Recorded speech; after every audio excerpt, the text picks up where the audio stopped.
Welcome back to the Sports Business Take Podcast, your home for sports industry news with a little personality. I'm Paul Hine. He is Zach Creekmore. How you doing today, Zach? I'm doing good, Paul. How you doing, brother? Good. You know what's funny is the accent thing that I do that as a joke in our intro, but I swear to God. So I was just on vacation. My friends and I did that, ironically, unironically, for the entire weekend. Yes, Literally just the entire weekend, I just love in, it. in that kind of an accent. And Wait, yeah, exactly. And all of our captions for like our Instagram posts after vacation were related to that. that's Uh, it, beautiful. if you saw mine, so I says to him, like that Yeah, type of I saw it. accent. I was like, "What is Paul cooking here?" Because I don't get it Yeah, yet. yeah, no, nobody understood, which was the funny part to me. But Absolutely. but okay, so it's been at least 2 or 3 weeks since the last time we recorded. Was it before I went to Bermuda? Just to gauge, okay, I'll gauge it by this. Did I have my new puppy the last time we recorded? Oh, I don't think you did. Oh, I maybe. don't think so. No, I I don't don't think think you so did. either. Okay, so I think we got it right after, or got Yes, her, not it. yes. I'm It was sorry. like 2 We days got after. her right after. Yeah. So we got a 7-month-old black lab. She has been awesome. Her name is Emmy, and I swear to God, she reminds me of like a combination of both of my two previous dogs, Oh, and it's amazing. yeah. And we're trying to teach her right now to be like good with other dogs. That's the one thing. It's like she's not great with other dogs yet, but she also was a shelter dog and a stray, so I can kind of see that like you're trying to fend for yourself, that type of thing. Mm. But she's so good with people. She loves every person that she's met of our friends, and really likes our neighborhood. It seems like so. Definitely going really well with that. Other stuff in the time that we've been away, I wrapped up my internship with the Navigators. We had our last game last Wednesday. No, last Monday, and I finished up all of the videos on Wednesday. I have not released the final video yet, but that will be coming out either tomorrow or Tuesday. I haven't decided which day I'm going to put it out yet, but I'm going to say it's a masterclass. Um, you know the song by Journey, Separate Ways? The one that was in Stranger Things? No, I haven't seen Stranger No? Things. Oh, okay. So you don't know what song I'm talking about, but it's an 80s, like an old 80s song, but it's really good for sports videos. I saw the Red Sox use it, and I saw Endicott Baseball use it for their playoff hype video. And I'm like, oh, okay. I knew going into this internship that that's what I was going to use for the end of the year video. Okay, So you were so prepped. I You had it. You had I it loaded. You were like, I "This had is a in the plan. barrel, just waiting." Oh, for sure. And I had that throughout the year. I was like, okay, I'm going to use this song. I'm going to use this song. It wasn't like a random thing. I had a few preloaded. Like the last one I put out was Homecoming by Kanye. Yep. And that one's perfect because at the beginning it goes like the quick transitions that you can make based on the music beats are awesome in the editing phase of it. So finished up all that, and then the last few days went on vacation. If I look a little tan, that's why. My friends and I every year go to an island off the coast of Cape Cod that our buddy's dad rents a house at for a week, and tiny, tiny island, like a few miles. There's barely any reception. There's like two restaurants, no stores, and like no police, no firefighters, that kind of stuff. Actually, they did hire one security guy, but so it's a really tiny island. But you can just basically go there and kick back on the beach for 3 days, and just leave the rest of the world behind you. And like we really all needed that, and it was a lot of fun. So I got back last night, and now back to the real world, unfortunately. But at the same time, not, because it's good to catch up with you and good to be back doing this. So, what have you been up to the last couple of weeks? Living life, brother. It's been a bit surreal, right? Just being back home, getting back in the flow of things. I've got the U.S. Open starting up in literally a week, and I'm down in Hershey coaching this weekend with AC my first ACC team, which is exciting. So That's going out awesome. that for a little summer select Hershey Cup action. Hopefully, we can bring it home. believing in the boys, and we'll have a good time. No, life's That's been awesome. good. Playing lots of soccer, working hard, living life, Yeah. and keeping the flow. So where is the U.S. Open? Like, when are you flying down for I'm that? in the city. I'm in New York City. I'm staying in the city for a month. Oh, okay. Um, So it's so okay. it's kind of technically local for me. But Right. You I'll have stay in, the apartment in Manhattan, right? yes, Yeah. yes. So you're just gonna stay there for a little bit. I have the connections. I'll stay at the apartment for a bit.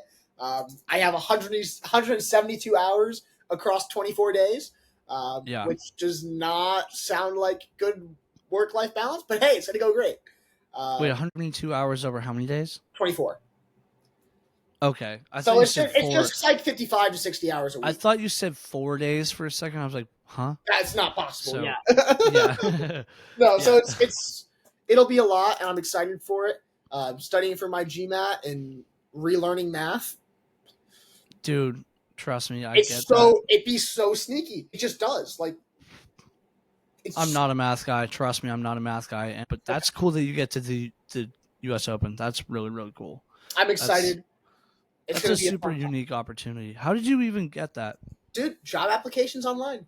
Don't sneak. Yeah. Do not sleep on the online job apps. All right. Yeah. There is the presence. Yeah. Interviews That's how I got. so great. Yeah, that's how I got the internship that I just finished up. But with you staying in New York, I know if I ever work at MLB, I know who I'm splitting rent with. So that's good. You know who you're giving a call. Hey, Creekmore. Hey, Hey, what's up, brother? hey, I don't want to pay $3,000 a month to stay for my It's job. like 2,500, dude. It's not even. It's even higher. Really? Yeah. That's wait. How much It's you say? crazy. It's probably like $4,500 a month. $4,500 a month to live in the city. Let's Google quick average Manhattan. You got to put in Manhattan because that's what Manhattan we're talking apart about. Cost. Monthly rent cost. $4,716. Holy. Average monthly rent price for Manhattan, New York, approximately $4,716 according to RentHop. Yeah, so if I ever work at MLB headquarters, I know who I'm calling. Yes. I You might be that's a living lot. in the Bronx real quick. Yeah, you go from New York to an hour. You go from in the city to an hour outside real quick once you find yes, out. you do. Yeah. Okay. So speaking of MLB, though, I think that's a good transition into our main topic of the day, which is story came out last week, and it's maybe old now to some of you because I put this episode together before I went on vacation 4 or 5 days ago. So it's a little old, but the MLB is going to be implementing a robotic umpire system, the one that they've been testing in the minor leagues for a couple years now, into the pros, into the major leagues in spring training. So this is specifically a spring training test, not full time yet, but it's going to be implemented as part of a challenge system in spring training next year. And this was determined from feedback from the players in the minor leagues. So they've been doing this for I think 2 years now in the minor leagues. It's called the automatic balls and strikes system, and it calls it based on where they cross the midpoint of the plate. So I'm going to get into my opinion on that a little bit later, but what I think is the most impressive part about the technology is that the accuracy of the automated balls and strike zone is supposed to be up to 100th of an inch. Think about how tiny that is, right? Yeah. 100th of an inch? That's like in swimming, something you're very familiar with, the difference, like the minuscule difference you see in some of the times. I have that on my mind because I was watching Olympic swimming today. But like 100th of an inch, you can get technology that's that accurate. That's insane. And that says something about where we are in sports today and where technology is going to lead us in the future, that we can even be in that place in the first place. So 2026 could be the first season we see the robotic strike zone for real, but it depends on how it goes in spring training. What are your first thoughts on this type of technology? We've talked about VAR in soccer before, so this is something somewhat similar. I guess the first question that I want to know from you is, What do you think about it being a part of a challenge system versus full time? Mm. So, and this is where I'm going to say the MLB has done a really good job, right? They have learned very effectively from the VAR system its successes and its failures, right? VAR, due to its expenses and cost and the lack of, I guess you could say, connected infrastructure in soccer, because you have each league is done differently and they're run by different organizations, although they're all underneath one head. The only leagues that could really afford to implement VAR were those top leagues, the Premier League, the Bundesliga, right? Those top five leagues that you come to mind. And when you really think about it, that caused VAR to go in as still a developing product. And across the last 5 years, we've seen it be a really highly debated topic to the Yeah. point where Premier League clubs voted on removing it, just like we talked about earlier this summer. Yep. Now, that meaning that, right, the trial period and doing it in the spring, doing it in the lower leagues because it's connected directly to the MLB and the MLB is making an investment in developing this product, it really shows how much they want to see this succeed and how dedicated they are to that process. In True. addition, it's getting it in the eyes and the hands of the local baseball consumer based on the understanding that we have of minor league teams where there's actually more of them than MLB teams.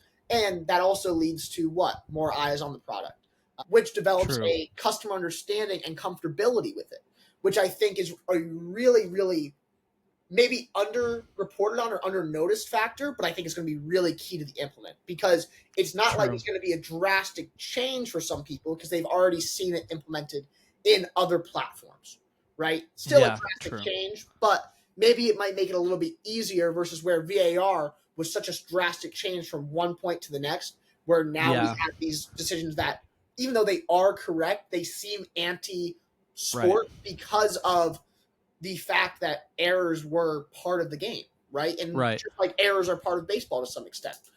And I So, think with VAR, like you said, it was a hard implement.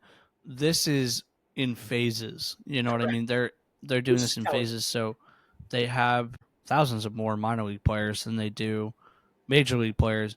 So they get more player feedback from a larger body of players, and then you implement it in spring training to see what the already established big leaguers think of it, and then if it still passes that test, then you can actually implement it for real. And I think this is something that they're very excited about. And I think it's something that could change the game entirely. I will say I'm not a fan of replacing the umpires altogether, specifically because of the fact that I mentioned earlier. The accuracy of it is dependent upon where the pitch crosses at the midpoint of the plate. So what that means is the best major league pitchers have really, really good breaking pitches, meaning horizontally or downward. In some Okay. cases, both. So imagine a curveball or a slider going left to right. It can still be a strike if it crosses the front of the plate and the motion is taking it this way, right? And if it crosses the front of the plate as a strike and goes off the plate before the midpoint, it'll be a ball under the ABS system. Mm. So I don't think personally that the ABS system being at the midpoint of the plate is the right approach for replacing umpires because some guys' stuff, every pitcher is a little different, so it moves in different ways. The ball moves in different ways. So I don't think replacing umpires full time is the solution. I think a challenge system like they're proposing and like the players have suggested is going to really help because if you can limit the number of them as well, it'll put some strategy into the game that teams don't have the ability to do right now, right? So let's say instead of having your manager go out and argue with the umpire and get thrown out, you can throw down a challenge if you don't like a strike call or if you don't like a call for a ball, especially in a big scenario of a game. Like let's say you're down by a run, two guys on and two outs, and the ump misses a call, rings a guy out for strike three, and you're walking back to the dugout. Managers don't like that when that happens. So if you could use a challenge in that scenario where you know you're right and it works, that changes the game significantly. And I think that's a very positive improvement to the game versus replacing the umpires and allowing human discretion to be taken out of it because of the fact that the ball moves so differently for pitcher to pitcher. What do you think about that idea? Very well said, and I apologize because I'm just realizing now I completely ignored your question at the very beginning, which cracks me Okay. up a little bit. Now, the challenge system is absolutely the right thing, right? Because what you need is a way to limit human error but not eliminate it, right? Because at the Yeah. same time, technological errors also exist. So there has Right. to be a balance. And I Right. think you put it together really well. Well, we still need that umpire because there is that type of situation where the ABS will miss it because of its placement and how it's positioned. At the same time, you also need that umpire for game management, for positioning, for other factors that come to the rules of baseball, right? Whether it be for conversation or effectively to be a presence. If you were to replace it with just a robot, it loses that sense of emotion, that sense of Yeah. accountability, and that sense of responsibility that there is someone to manage this game, Yeah. which I think is a really key part. The challenge system can be done really well and it can be done really poorly, and we will have to see as viewers how the MLB accomplishes it. But I was watching Olympic volleyball earlier today, and the way that volleyball does it, where you have a limited amount of challenges and you can just go and they directly visualize a situation that are making a direct challenge for, works really well. And the MLB Yep. implementing that in relation to how baseball is structured makes total sense. So Yep. definitely the right implementation. Again, praising the MLB, they've done a really good job here. They've implemented it in the right way. They've collected data and research in the right way. They don't seem like they're rushing it. They're taking a trial No. period, and at the same Yeah. time, they're doing it in a way that maintains one, the employment and job of referees, and two, helps balance out the game. Three, makes their job easier, and Yep. four, really implements technology effectively in an intelligent way that does not eliminate human error and does not solely rely on technology because technology can have errors at the same time. Absolutely. And I think they're being really cautious with that part of it. They don't want to implement it too early and have it not work because they know that there could be issues and that technology doesn't always work. Rob Manfred, I cannot talk tonight, by the way. You're okay. So I'm just going to have to cut some things out. But Rob Manfred said that he wants to make sure that they have it right, but that the technology in terms of the path of the ball as it stands is perfect, meaning beyond perfect. Mm. So he seems pretty confident that they have it down to a science in terms of technology.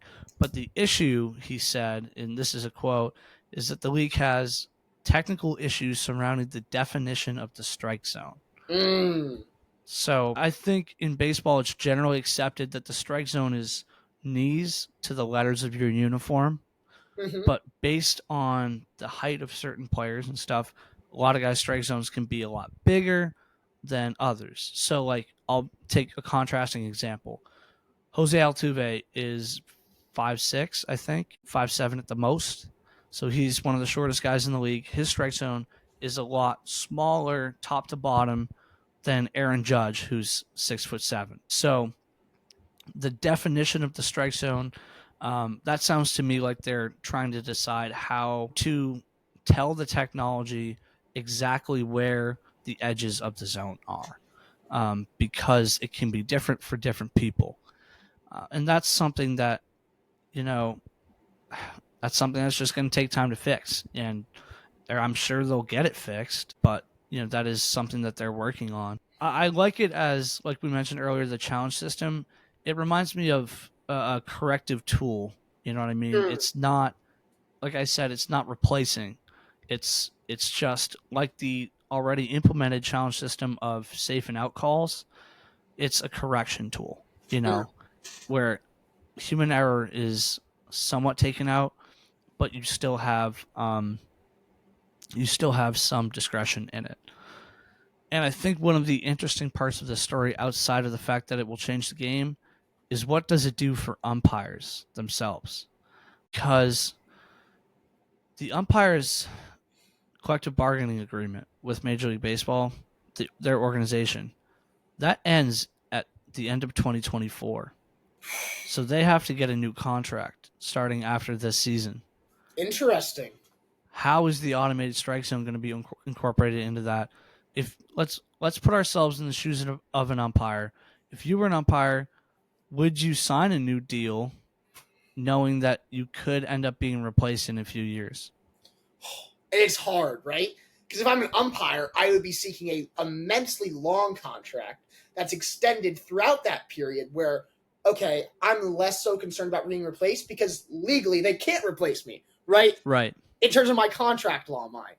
In terms of the MLB, I would be like, well, would the MLB be willing to sign a contract like that? But at the same time, as I said before, I think where this is going is not, and as we've both agreed, is not in the replacement of umpires, but instead in the streamlining and limiting of errors, just like VAR has done in soccer, and the ability for these umpires and for the game to become, I guess you could say, less error prone and something that there's less debate and less hands on the umpire and more on the, okay, here's a streamlined effectiveness. Because as I said, I really do believe that umpire is so important to managing the game in terms of emotional standing and holding players and coaches accountable for their responses to actions, right? So even in that limited extent, if they help mediate fights, for example. Exactly. If their role was to change, I think that's a different conversation, but it does not mean the elimination of umpires due to the implementation of a video assistant. Yeah, absolutely. And I think the other thing is, if it were to go to full replacement, you still need base umpires. You still need guys to make safe and out calls at first base, second base, and third base. And home.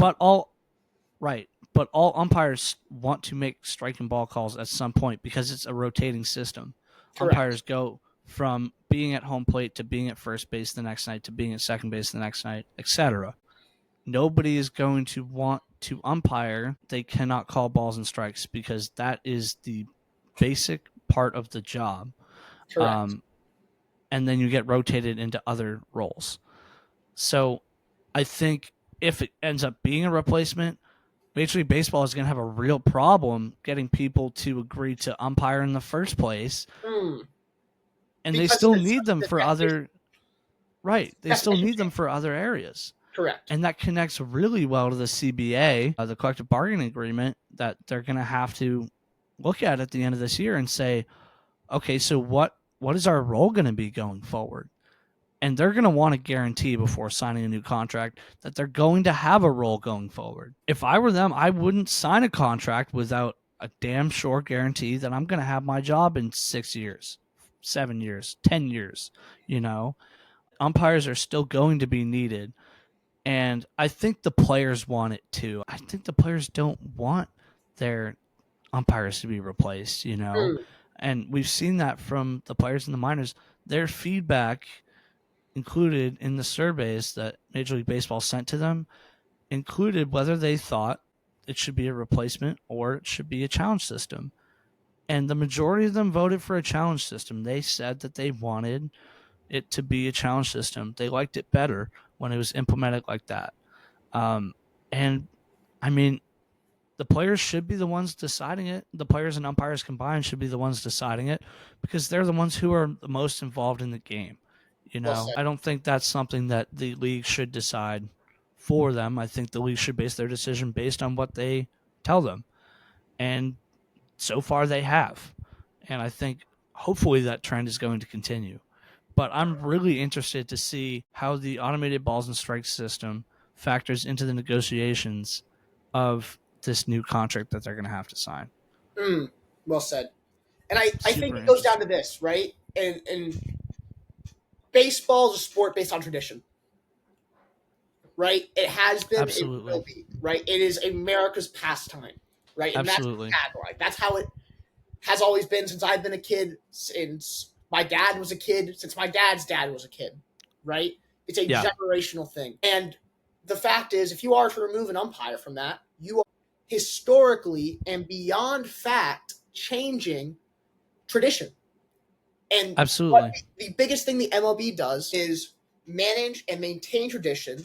Although they seek innovation, they seek to grow it in a way that respects the tradition and respects the culture of baseball that is so thoroughly part of what it is as a sport that the MLB really has it as its sole marketing. Yeah, Although they for have sure. all these exciting things and movements and changes, it really is one of those special, unique parts of sports where that umpire screaming, "You're out!" or It's part of history. yeah, it is part of the history of the game. The umpire kicking out the right, I don't know the right terms, but kicking out the team's manager and all these other things, Ejecting. right? Ejecting, thank you, right? An umpire ejecting somebody is one of the coolest moments I've ever seen in sports. Realistically, baseball Can wouldn't also be make for playing some of the without that funniest power. clips. Exactly, right? Yeah. Um, you I can't think change that. baseball does a really good job balancing tradition with innovation. I agree. We've seen a lot of new rule changes over the last few years, and they've positively impacted the game. They wouldn't be doing this if they thought that they were going to lose fans because of it. They know Absolutely. it's going to be a positive addition to the game. Mm, Uh, well said. I think they have to work out some situational things that could go wrong with it. For example, the MLBPA, which is the Players Association, their president brought up an interesting point in one of the articles that I read, which was that what happens if the Wi-Fi goes out in the park or the technology, the whole system shuts down? Mm, How do you get it back online? Do you have to stop the game in the middle of an at-bat? You know, how long does it last? That type of thing. That's just me spitballing off of that statement. But really, what happens if the Wi-Fi goes out in the city? What happens if the power shuts down? Can you get that back on time or back online in time for the game to be restarted? So I think that's a even better reason to have the challenge system versus a replacement, because then the challenge system you can do for a game or two without having that. The game will just go back to the way it was before, you mm. know. But if it's a total replacement and you have technical issues or the power goes out, what are you going to do? You have to cancel the game at that point. And how many times of that happening does it take for people to say, okay, this isn't the right thing? You Mm. know? So I think that really is a great argument for the challenge system. Very well said. I do agree, right? Because if you're solely relying on technology, you're set up for failure because technology is error prone. We saw it. We talked about it months ago when our entire campus faced a cyber attack and the internet was down and Dude, people couldn't hold it was classes, right? unbelievable. It was unbelievable. Now, Well, people did hold classes. Let's be correct, real. but some people couldn't. Some people shouldn't have hold class I because they I never rely had on a single technology. class canceled. I don't know about you, but I've, I never had a single class canceled. it's nonetheless right. Yeah. There are people who shouldn't have held class because they were not able to properly execute the lesson due to Yeah. technology errors, right? Definitely. Yeah. Absolutely a fact. Nonetheless, we held classes and it went great and we all learned great things, right? Whatever. I mean, I did my homework in Starbucks for 3 weeks, but Exactly, right? You find I a feel way. like I sound a little more salty But- about it than you do, but because the I am a little salty MLB about it. does not have an equivalent in a game of okay, we could do our homework in Starbucks, right? That doesn't exist. No, yeah, absolutely not. So thinking in the theory of how does this going to work and realistically how that's going to apply, the challenge system is the only way that it works. It's the only way that it's effective. But the number one question that I have for you in relation to this is with one of baseball's number one concerns being length of games, how does this impact the length of games? Is there a limit on the number of challenges coaches have?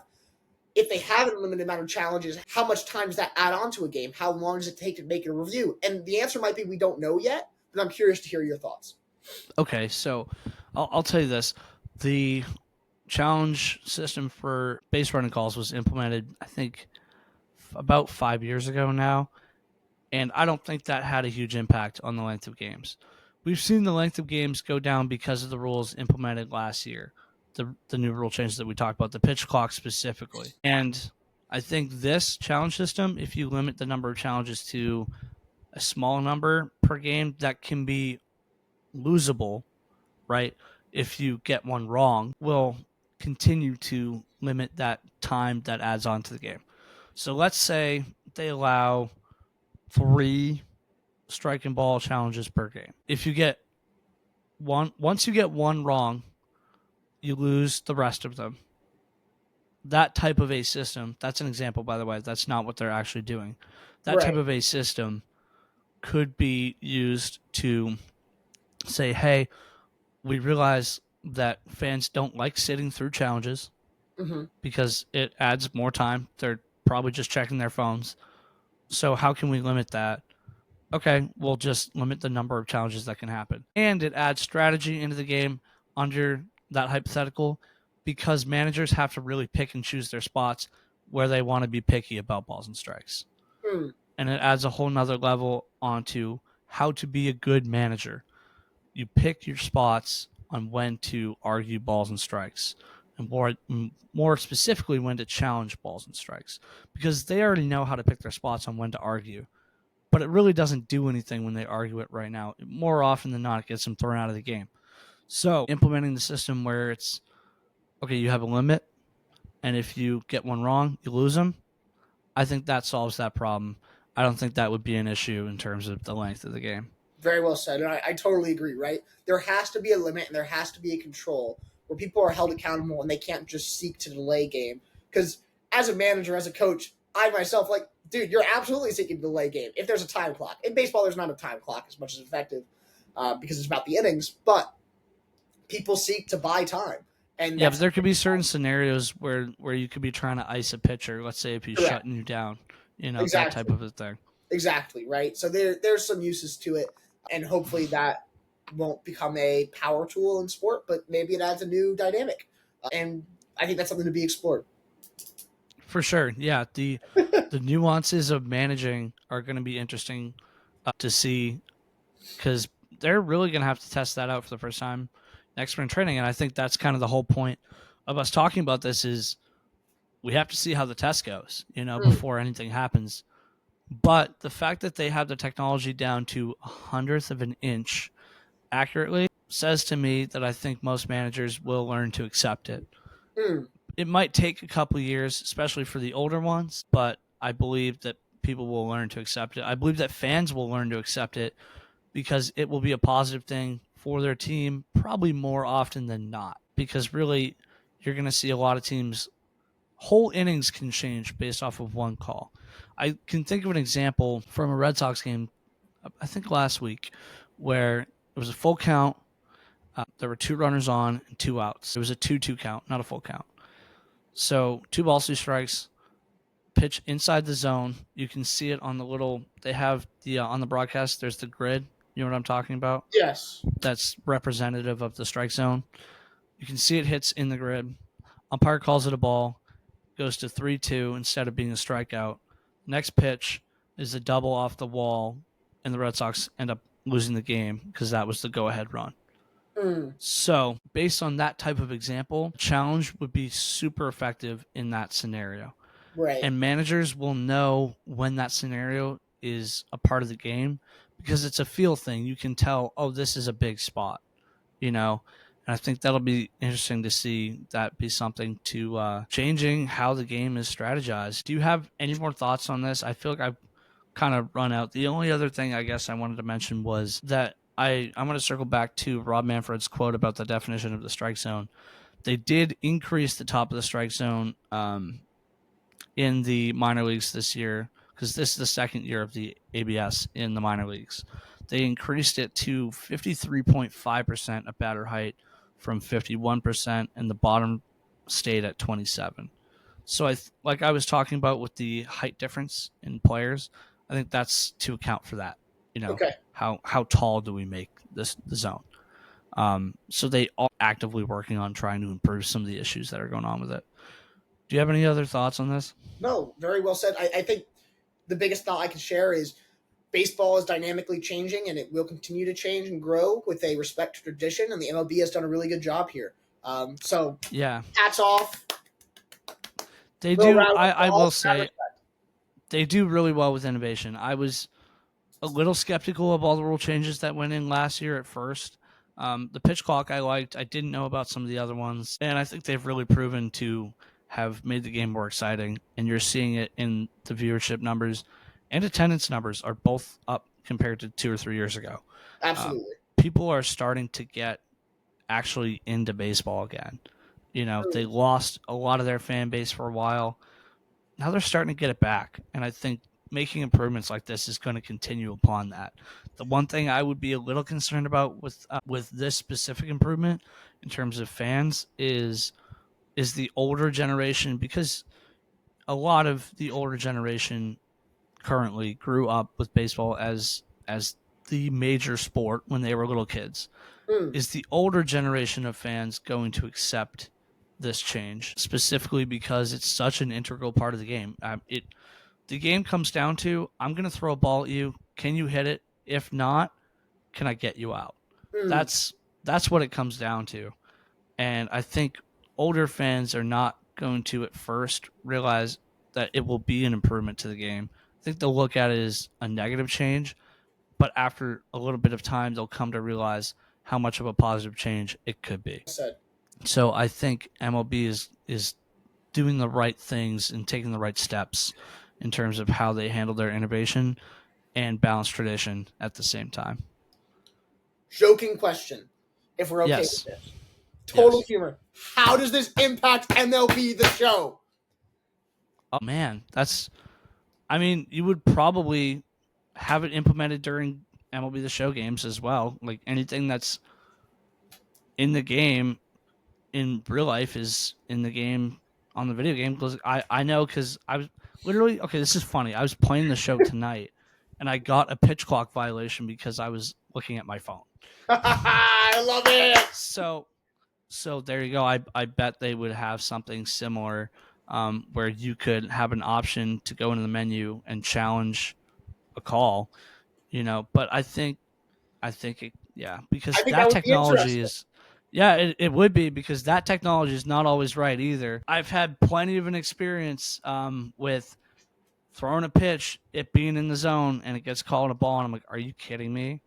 Like, that was a really big moment in the game too. I think that would be kind of a fun user experience to be able Absolutely. to challenge that, so I think it could be an improvement for MLB in more than one way, for sure. I hadn't even thought about that. That's kind of a great point. I can't lie. It's just a fun little interesting question. Yeah. And I solely think about it because VAR does not exist in FIFA. And it doesn't? Makes sense that it doesn't exist in FIFA because, like, of course, it's a computer anyway. It should always be right. There's no point in debating if the computer is wrong. That's the point. It should be. Correct. But is it? But then here's the thing. Like, how do you code a computer to sit there and go and correct itself? Like, yeah, that's true. That must be really that would be really hard. Yeah. I don't know if that technology even exists. Yeah. Actually, no. Yes. No. I got it. You program AI to correct it. AI to correct other AI. Hey! See, we're giving them. Paul, I'm just saying. No. I think this is how it works. So when they make video games like that, it's somebody coding what is a ball and what is a strike, and that code applies to every pitch that's thrown in the game. Artificial intelligence is something different than coding in a computer. So you could have artificial intelligence be a corrective device for that, but I don't know that technology currently exists. So that's something that could be developed in the next few years in a hypothetical situation. That's really interesting. I hadn't even thought about that. All right. Let's move on, because I know you had something you wanted to mention here at the end. And before we go into it, pause. Okay. We're going to hit topic number 2, bathroom break as always, because we know I have no... Oh my God, I was thinking the same thing. Yes! Vamos! Praise the Lord. Yeah. Come on, here we go. All okay. Right. Topic numero 2. We mentioned the Olympics a few times already, so obviously everyone knows that's going on. First of all, before we get into what I know you want to talk about, I just want to mention that I think the most historic part of this particular Olympics is that there, for the first time, are an equal amount of male and female athletes at the games, which is a huge step for sports. Because I'll tell you, I've taken an athletic director class, and we've talked about kind of the 5% rule and how do you balance Title IX. And obviously Title IX wouldn't apply to the Olympics, but it is very hard to get the number of participants to an equal level, because a lot of sports have different participant numbers from the others. There are sports with teams of 40 and sports with teams of 5. It depends, or even teams of 1. Boxing, for example. So the fact that they managed to find enough athletes to make it exactly balanced, incredibly historic, and that's a huge step for the Olympics. Yeah, absolutely. And it's an amazing storyline just to kind of coincide with how historic this 2024 Olympics has been. Right, you've seen amazing moments, records broken, gold medal wins. I think the whole internet has been obsessed with the Penn State gymnast who has absolutely killed it, and him sitting there and meditating all day, and then going and winning the bronze. Oh, you're talking about the kid with the glasses? Yes, Dude, that kid.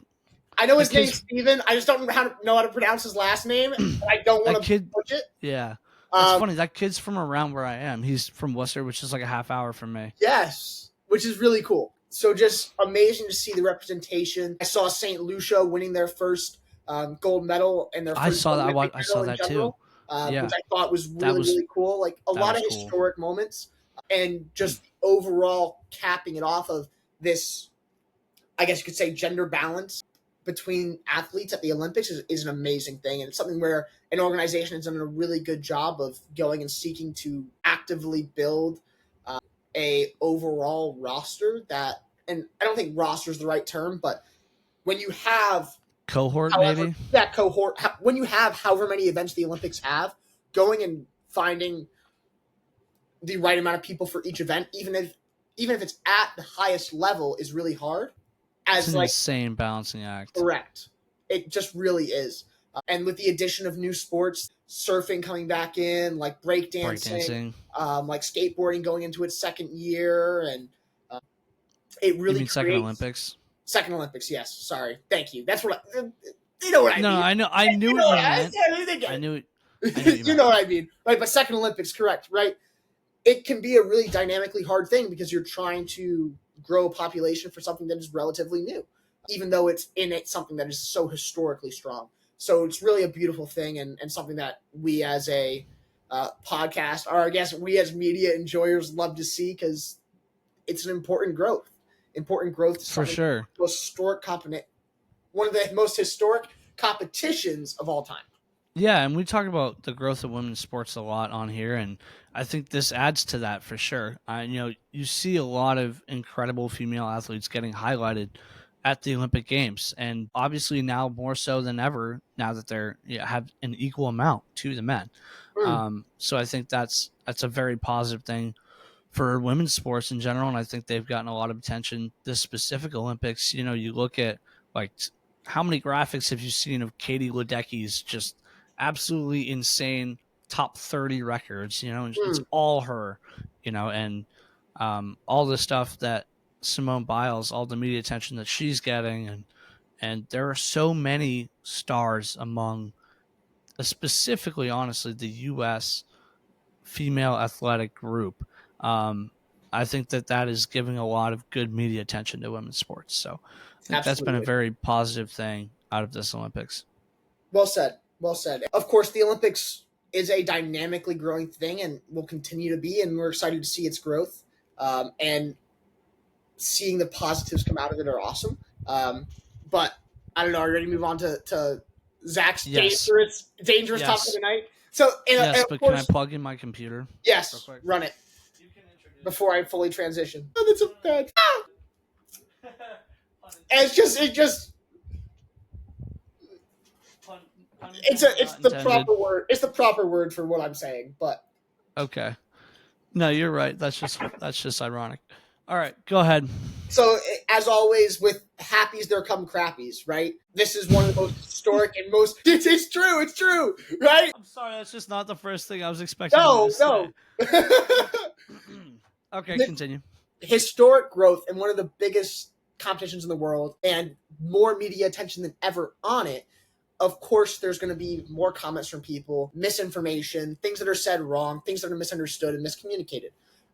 And I wanted to put a small highlight, and neither Paul or I are saying that we are experts in any way or form, right? We are very loosely informed and seek to share things that we believe will help people to grow and learn things dynamically and hopefully have fun while we do it.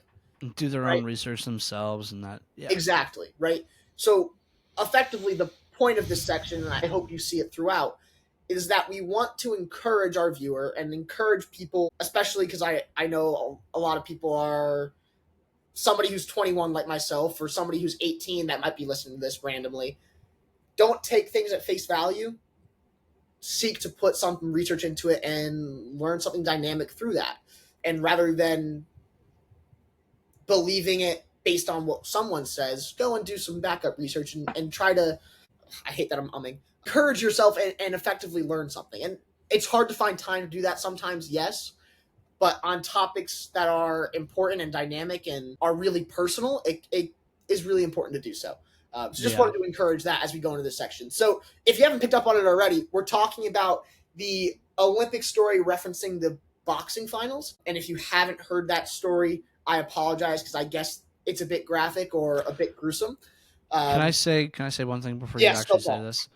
So I saw the initial controversy over this, but I was not aware of the actual end result of this because the stories started coming out on Thursday, and I was on vacation Thursday, Friday, Saturday, and there's no Wi-Fi on the island that I was on, so I had no idea that this was going on. So I just learned of this today, really tonight. So I just wanted to preface that before we go into this. Absolutely. No, Paul and I talked about it for 35 minutes before air, and it was... Oh, for sure. We were having a good time, as we always do, as all of you guys know, I'm sure.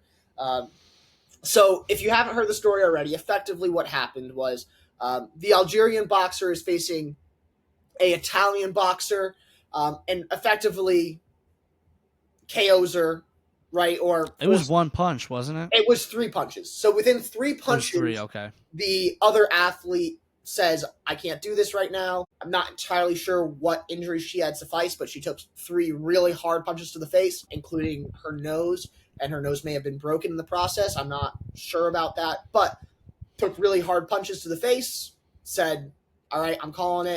She lost. She lost. And she took the loss with grace. And obviously, it's an emotional moment, and as you're watching it on TV, you see she's in tears, she's looking at her family, and does not shake the hand of the other athlete, right? Means nothing by not shaking the hand of the other athlete. It's an emotional moment. She's just came to this thing that they're working for 4 years, and that thing has fallen apart within 46 seconds of her actually doing it. Yeah. Which is absolutely insane. Heartbreaking. Heartbreaking. So recognizing that moment is really important. Understanding the emotions of somebody in that situation is also really important. But in response to that, what has actually happened through the internet is people have come out and, for a lack of better words, attacked Algerian athlete, the other fighter, and effectively questioned her gender. And I know gender in sports and gender politics in sport is a really dynamically challenging topic. Complex. It's very complex, right? Because it's ever changing, especially with transgender athletes like Leah Thomas, and those types of situations. And part of our research, we found out Leah Thomas wasn't able to compete in the Olympics because of that's true factors, right? We did look into this for like 30 minutes before we recorded. Correct. So put that out there. The technical, and just to clarify, right, the technical Olympic rule that banned Leah Thomas from the Olympics this past year was that those having gone through male puberty, past stage, I believe it was T2. So starting at age 13, so you can't starting compete. At age 12, 13, you would not be able to compete. Right, if you would qualify for. So let me clarify that even further. If you transition after age 12, you cannot compete in the Olympics. If it's before that, then you would be considered biologically.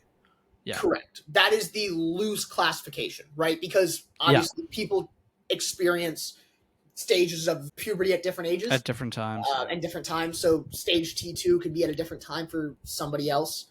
I would say I was a late bloomer. I probably didn't experience. I don't know. But right? that's their rule. That's all speculative. So that's the basic rule. That's the Olympic rule. Yeah. Correct. So does not mean that other transgender athletes haven't competed in the Olympics in the past. In the past, it was you had to be beneath a certain testosterone percentage in your system. So athletes like Laura Hubbard, and there was a BMX athlete who was an alternate in 2020 at Tokyo, who both competed in the Olympics. And there were I don't know what the feedback was from that. That's not something that we looked into, but just sharing that I information. don't remember, to be honest. I was saying this to my parents. I don't remember a lot of the 2020 Olympics like at Neither all. do There were so many things going on in the world in 2020. It I. just doesn't seem like a real year. I might have But been sitting in my room playing a bit too much FIFA. I don't know. I was. It's funny. My COVID experience was so different from everyone else's. I feel like everyone else got locked inside, and I was outside all the time. I Not was like going, remodeling a kitchen, dude. not going places, but like my friends and I would bike, just Mm. bike in nature, just like 10, 20 mile rides every day, every single Oh, I day. love it. That's what we did during the entire, like when COVID started, it was March, and Mm. from probably like March to June, or even March to July, we just biked everywhere every day. We would come home, play Xbox until 1 in the morning, go to sleep, go to online class, or do whatever work that they had assigned us. Really, at the beginning, it was only online work. There was no online class. That wasn't a Mm. thing yet. Uh, and then do it all over again. You know, like I thought it was reasonable because like nobody was allowed to hang out inside, Right. but we were all allowed to hang out outside at like a decent distance, which was completely fair. And then I think what saved that summer for me was I got my boat that summer, and then we went on the boat like that entire summer after. I think it was like I got it like late June, and that saved COVID for me. So my experience was like so different from everyone else's because I was constantly with my friends, but we were just always outside. We weren't ever really inside at all. And that's our little sidebar on the COVID I experience. absolutely love it because I think like March until early April, like maybe it was calm. And then, oh my days, we just started doing home renovation. And like, Yeah, I remodeled my kitchen. I was doing yard work. We started building our garden. Like, dude, it was we sick. built a garden too. Yes, let's go. During that time, I swear to God, actually, you know what it started out with? When COVID first started, my family went to Costco, bought like everything we could. My dad Mm. was growing plants in little pots in our basement, Yes. just Yes. like dozens of plants just spread out across the basement floor. It was so funny. And then we We bought eventually grow were like, lights and everything. well, I don't know if we had the lights, but I remember eventually we were like, okay, we need to transition to a garden. So I have a video of this was when I first started driving. So I have a video of us ripping down our old shed with my truck in the yard. And then I remember laying down like hundreds of pounds of rock to build garden beds on, and then helping them build the garden beds. But yeah, the COVID experience was so different for me, I feel like, than so many other kids. I can't even imagine what it was like being just locked in your room for months. Like, because think I about people that lived, you almost lived in the city, you were close to it. What would you say that experience was like for, let's say, a New York City kid versus like what I just described? Oh, totally different, right? It's just really hard because I didn't really go into the city during the COVID time. It Well, yeah, wasn't why would you? it wasn't something I experienced. I was staying in Connecticut, but Right. dynamically different, right? And yeah, you have Central Park and you have all these things, and you could go outside, but at the same time, the level of risk and the lockdown and all of that, in terms of businesses and everything, definitely a different experience, and definitely Yeah. something that strongly contrasts what we just described of like, yeah, we were just doing yard work all the time. Like it was fun. Yeah. I this sounds so crazy to say. I had a great time during COVID. Like that was one of the best summers of my life. That was so much fun. Um, I wouldn't say it was my favorite time, but I would say that it was. I did yeah, not strongly dislike it, I although did I start out with will I had a say I very missed different soccer. experience. I missed soccer a lot. That was my thing too. Was I had my sophomore season of high school Yeah. baseball canceled, and I've said to my friends many times like, huh, I wonder if we had had that season to develop. Could we Mm, have been better our senior year? Could we have gone further in playoffs? That kind of thing. mm. So yeah, no, I've always kind of wondered like what time we lost, how that affected us, uh, and even like I felt like I honestly I got lucky because I feel like I had it at the perfect time. I had it sophomore and junior year, which was like of high school, which was like the perfect years to miss. Mm. The kids 2 years older than me, so a year older than you, got screwed out of their senior year and out of their prom and out of their senior seasons and all of Yep. that stuff. And the kids that were a couple years younger than us got screwed out of their first couple years of high school, or in middle school they were just locked in their house. Yeah. And at that time, that's a time when you really need to be interacting with people and like building connections and stuff. And you can tell it messed them up a little bit, like if Very you well talk to said. some of those kids. So I work with Yeah. those kids a lot. I see it and I hear it, and they're a quirky bunch, and I love them for it. yeah, they're just very different. Like, Yeah. you can tell they're just very different, and like it's not their fault, really. You know that. Right. Yeah, that's our sidebar on COVID for the day. Okay. Love it. Okay. What were we talking? Sidebar. Oh, I know what we were Yes, talking back about. to our original topic, right? So we want people to be properly informed.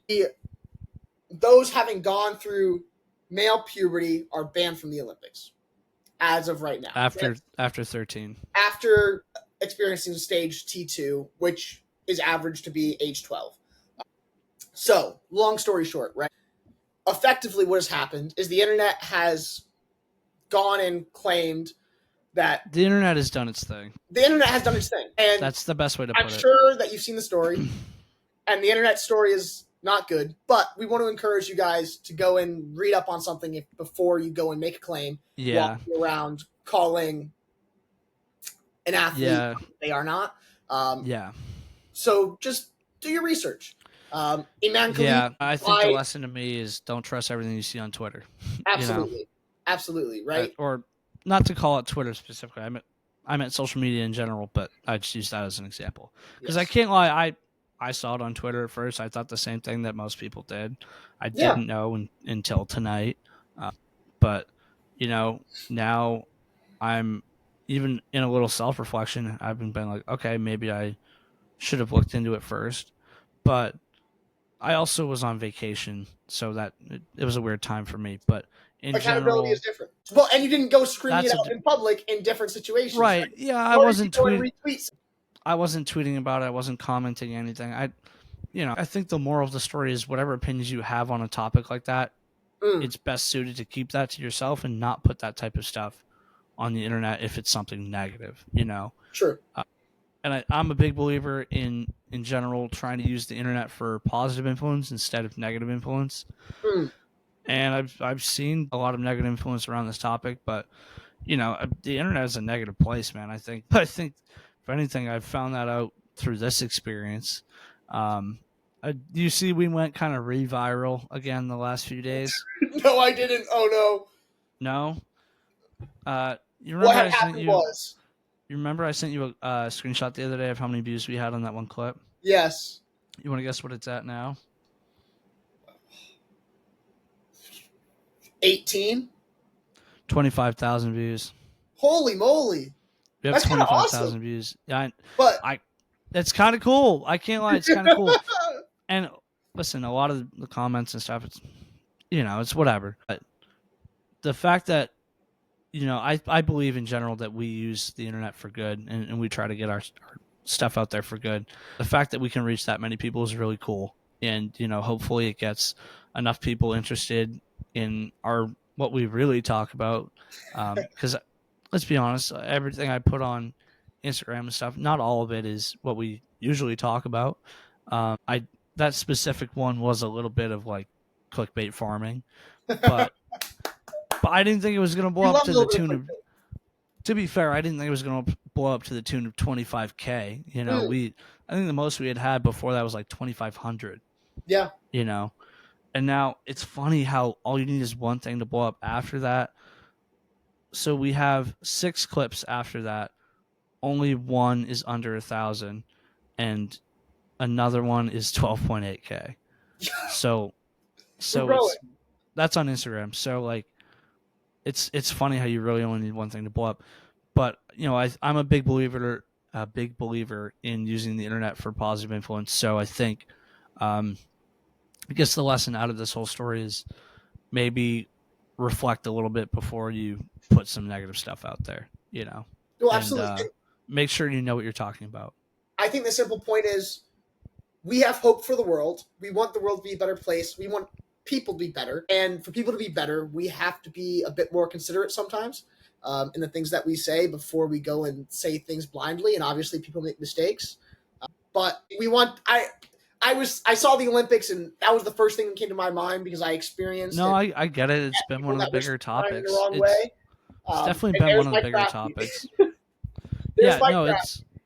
It's definitely been one of the bigger topics, and it's super funny to me that we did a whole COVID sidebar during that because it has nothing to do with it. It has nothing to do with it. Absolutely nothing to do with it. I can't lie. The last time we did like one of these sidebars, I was forcing it a little. I will admit that. But we love the sidebars. I absolutely was forcing that a little bit, but this one I think was like more natural. But thank you for your support as always. As we just mentioned, we're doing pretty well with the views right now. Hopefully that keeps up. Obviously, there have been some positive comments along with the negative ones. It's not like it's all been bad. And I think those are the ones that I've really cared about personally. It's been like, wow, that's really cool that we could, interact with somebody in that way or help form somebody's opinion on something. And that's cool to me. That's part of what I like about doing this, as well as getting to make a lot of connections in our industry. And we really got to figure out the next guest we can have on because, dude, it's been so long. It's been a hot minute. We haven't had one since we were at school. It's been like 4 months. So yeah, well, I know we keep trying to promise this. It's funny because I did have one. I had one lined up, and I told you about it, and then he was not around anymore. So. Okay, wait, that didn't sound right. It sounds a bit like he died. Yeah, that didn't sound right at all. No, he's still with us. No, he just wasn't around for me to talk to. He wasn't available for me to talk to anymore. So, yeah, that was unfortunate. But we'll try to do something very, very soon. And I think a big part of it for me, and this is going to call out a platform a little bit that we use a lot, but I think a big part of it for me is the fact that we're behind a LinkedIn paywall now. Have you experienced the same thing, yes. Right? So the way I was getting guests for our show before was I was just cold messaging people on LinkedIn, or it's people that somebody I worked with knew. Those are the only two ways that we had any guests on this show, and I'd probably say the vast majority of them were LinkedIn cold messages. Absolutely, I'm limited to 5 messages a month right now, 5 connections a month that I can message. Otherwise, I have to pay $40 a month to message more people, but that's really limited my ability to get guests for this show. And I think maybe have you experienced the same thing? Like, are you behind the same paywall? I am. It's once you hit a certain amount of followers on LinkedIn, they start to target you for their marketing, and one of their ways to do that is to limit the amount of people you can randomly message. Okay, so we have to figure out how to you have the same 5, I'm guessing. Or yes. The same 5 a month. Okay. 10 a month. Yeah, that's what I was gonna say. Is we have to figure out how to combine our 10 to get one guest per month. We can do it. We believe. I think it can work. Because otherwise, I'm not paying $500 a year for LinkedIn. So, not until I make it at least $100. Yeah. So. We will try to get a guest on soon, but for those of you who have been listening to us ramble for the last 4 months, thank you very much for that, and we will see you soon. I know the episodes haven't been as often as they used to be, but at least for me now, I think my schedule will get a little bit lighter until I go to school. So I'm around anytime you want to talk, and you guys can message us too and interact with us whenever you want, because I check our Instagram and our TikTok quite often. So interact with us on there or wherever you want. Thank you as always for listening, and have a good week. Love.